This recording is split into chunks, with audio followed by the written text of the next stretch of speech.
Nba a ka kun na wuli ka nafolotilu ye a lasɔlifɛn bila la wodibiladiya kɔnɔ.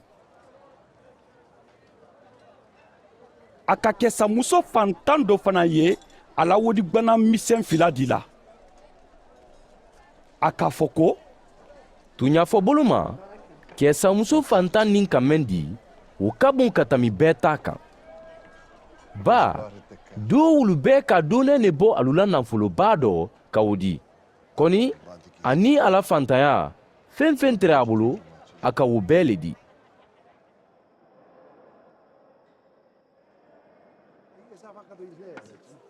ka dɔl to kuma la batobɔnba kan ko a ma sidi ni kaba kɛw ni alasɔlifɛn de la.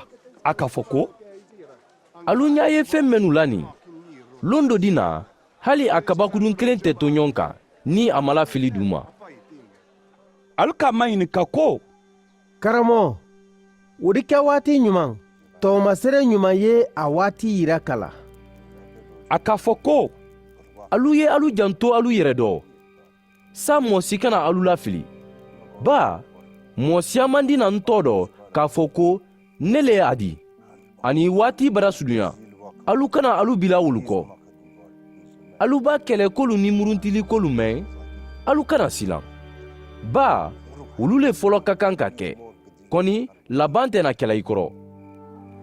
o kɔ a tɛra fɔla lu ɲɛ ko siyalu di wuli ɲɔgɔn kama mansayalu di wuli ɲɔgɔn kama dugukolo yɛrɛyɛrɛba di kɛ kɔnkɔ ni foroba jankoro di don yɔrɔ siyama ko masilanɛnu ni tɔmasiribalu di kɛ sankolo dɔ kɔni yani ko wolu ye kɛ alu di alu mina ka alu bɛsɛnkɔniya k'alu di ladɛdiya molu ma ka alu don kaso la ka wa alu di mansalu ni faamalu ma n tɔ kosɔn.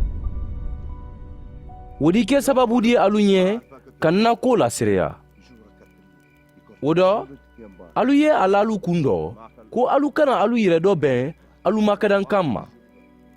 Ba n yɛrɛ di kuma ni lɔnniya di alu ma alu kɛlɛkɛɲɔnu tɛ se alu banna mɛn ma wala k'a ma sɔsɔ.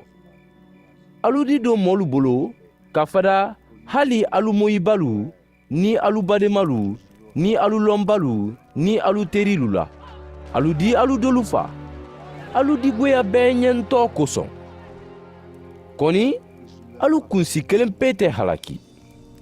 o dɔ ka fada dɔ jali la alu ni dila se alu ma. tɛsirilu bana jerusalɛmu lamini lon mɛn alu di a lɔn ko a tɛ tuma bara se. u ba mɛnnu sɔrɔ jude wolu ye alu bori ka yɛlɛ kurulu kan. a ba mɛnnu sɔrɔ jerusalɛmu wolu ye bɔ. a ba mɛnnu sɔrɔ sɛnɛ dɔ wolu kana dun. Ba lon wolu kɛtɔ tasirali lonu le di ka sɛbɛli kumakan dafa. gbalo ye muso kɔnɔmalu ni denbatilu ɲɛ waati o la. Ba tɔɔrɔyaba di na dukolo kan ka jankata la mɔɔ wolu kan. aludi be famuru daminɛ kan aludi kɛ siya gwɛrɛlu la jɔnnu di. siya gwɛrɛlu di alu taama jerusalɛmu kan han siya gwɛrɛlu la waati ye dafa. tɔmaserelu di kɛ tele ni karo ni lololu kan. jusulafin ni kɔnɔdɔfili di mɔlu sɔrɔ dukolo kan ka fara kɔji mankan ni a jikudulu la. o tuma mɔlu di kiro a la silan ani ko natɔlu bolo duɲa kɔnɔ. Ba sankolo fankalu di yɛrɛyɛrɛ. o kɔ alu di mɔɔ denkɛ natɔla ye sanfin dɔ sebaya b'a la ani gwiliya. ni ko wulu kɛra alu ye alu lɔ ka alu dɔ ja ka alu ɲa layɛlɛ san ma. Ba alu kankɔrɔya waati bara sudunya.